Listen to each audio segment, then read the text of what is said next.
A human soldier received an unexpected reward for saving the alien woman. The battlefield was chaotic.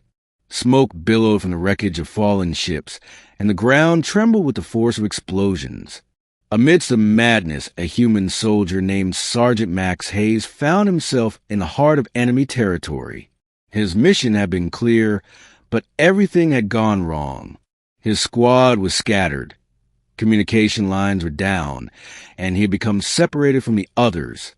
As he crouched behind a crumbled wall, he heard the sound of approaching footsteps. He wasn't alone, but the figure that emerged from the dust was not one of his comrades. It was an alien woman. She stood tall and graceful, her skin a pale violet hue that shimmered in the dying light of the day. Her eyes were wide with fear and confusion, but there was something else in them too. Strength. Max had never seen anyone like her before. The alien species known as the Nerevii had been at war with humanity for years, but he had only heard stories of their warriors, never seen one up close.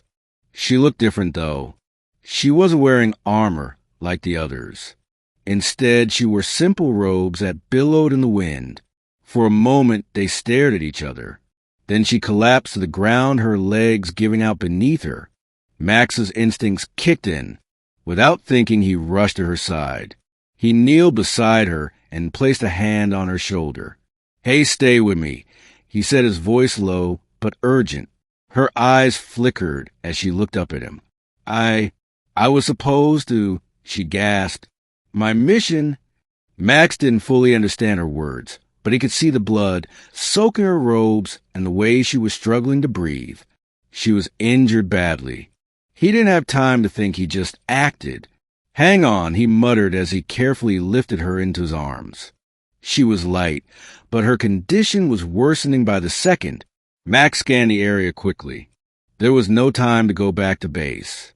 The enemy forces were still nearby, and he could hear the faint sounds of their weapons firing in the distance. His heart pounded in his chest, but he kept moving.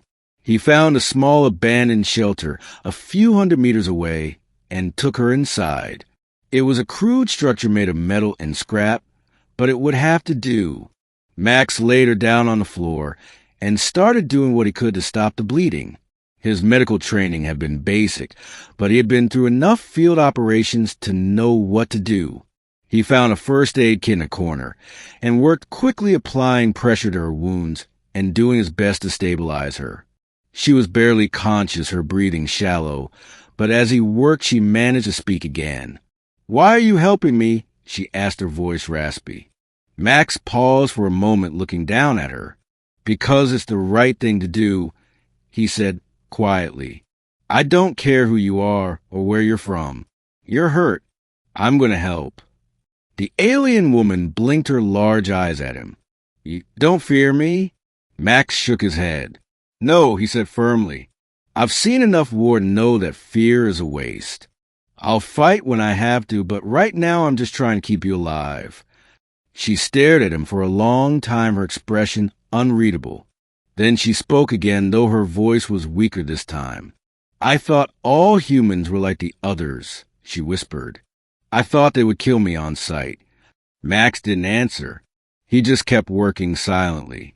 After a few minutes, he managed to bandage her wounds as best as he could. She was still breathing, but she wasn't out of danger yet. He needed to get her to safety, but he knew it wouldn't be easy. The enemy was closing in, and the last thing he needed was to be caught in the middle of another battle. He glanced at her once more. "I'm not leaving you here," he said firmly. "We'll make it out of this together." She didn't respond, but she seemed to relax slightly at his words. Max stood up and began to gather his gear. He needed a plan, and fast. They couldn't stay here much longer. The Nerevii had advanced far enough in this war that even a small unit like Max's would be overrun without reinforcements. Max turned back to the alien woman. "Can you stand?" he asked. "We need to move." She nodded slowly but struggled to rise. Max quickly went to her side and helped her up, supporting her as she swayed on her feet. "I'm not sure how long I can keep going," she murmured. You're strong, Max said encouragingly. I've seen people survive worse. You're gonna make it. They moved cautiously through the shelter and out into the open.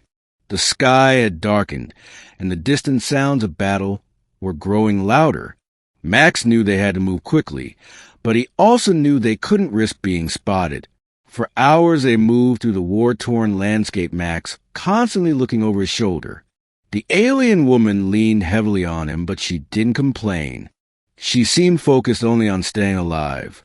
Max admired her determination, even though he couldn't understand why she was fighting in the first place. She had told him nothing about herself, except that she was part of the enemy forces. As the day wore on, they finally reached an area that seemed relatively safe. Max found a small cave, and they took shelter inside. He set up a small fire to keep them warm and tended to her wounds again. She was still pale and weak, but her breathing had steadied. She looked up at him again, her eyes filled with gratitude. You saved me, she said softly. I never thought I would find someone like you. Max smiled. You'd be surprised what a person can do when they have no other choice. The alien woman nodded slowly. You're different from the others. I never expected this. Max sat down beside her. I'm just doing what anyone would do, he said. When you see someone in need, you help them. Simple as that.